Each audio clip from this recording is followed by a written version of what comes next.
छात्रों, आज हम पढ़ेंगे कि सामाजिक मानवशास्त्री सरल समाजों का अध्ययन क्यों करते हैं।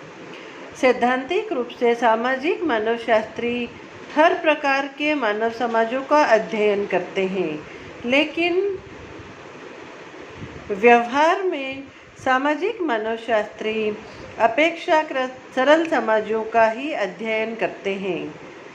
सरल समाजों की ओर झुकाव क्यों कर हुआ, इसके कई महत्वपूर्ण कारण हैं। इवांस प्रिचार्ड ने अपनी बहुचर्चित पुस्तक सामाजिक मानव विज्ञान में इन महत्वपूर्ण कारणों का उल्लेख किया है। मानवशास्त्रियों का ध्यान सरल समाजों की ओर इस कारण गया क्योंकि उन्हें विश्वास था कि इन समाजों में संस्थाओं की शुरुआत की खोज के लिए महत्वपूर्ण संकेत और सूचनाएं मिल सकते हैं। कुछ मानवशास्त्रियों की राय में तत्कालीन सरल समाज समस्त मानव समाजों की संस्थाओं के सरलतम रूप को प्रदर्शित करते थे।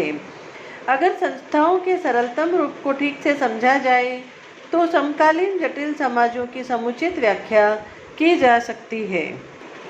जैसे जैसे सामाजिक मानवशास्त्र में सामाजिक संस्थाओं के अध्ययन और सामाजिक व्यवस्थाओं के संबंध अन्योन्याश्रित रूप से बढ़ते गए, वैसे वैसे स्पष्ट होता गया कि जटिल समाजों का अध्ययन करने से पहले ऐसे समाजों का अध्ययन उपयोगी सिद्ध हो सकता है जिनकी सामाजिक संरचना बहुत सरल हो तथा जिनका अध्ययन एक संपूर्ण इकाई के रूप में किया जा सके। सरल समाजों का अध्ययन करना आसान भी होता है क्योंकि इनका अध्ययन करने वाले की संस्कृति सरल समाज की संस्कृति से भिन्न होती है। अतः इसकी अधिक संभावना रहती है कि उनके संबंध में की जाने वाली व्याख्या और विवेचना निष्पक्ष हो।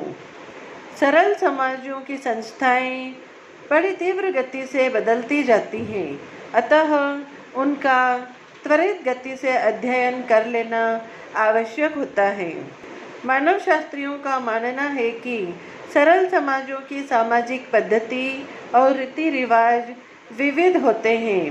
इनके विविध रूपों के अध्ययन से मानवीय समाजों की प्रकृति को समझने में सहायता मिलेगी।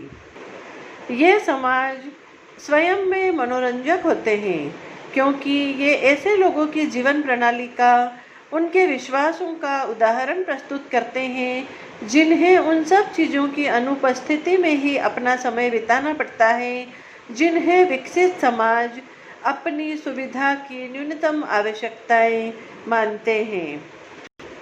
सामाजिक मानवशास्त्रियों का मानना है कि अधिक से अधिक जितने सरल समाजों का अध्ययन व्यवस्थित रूप से हो सके कर लेना चाहिए। समस्त विश्व में अनेक सरल समाज हैं। गहन अध्ययन करने के लिए विशेषज्ञों की आवश्यकता होती है, साथ ही समय की भी। पाश्चात्य देशों की तुलना में भारत में मानवशास्त्रियों की संख्या कम है।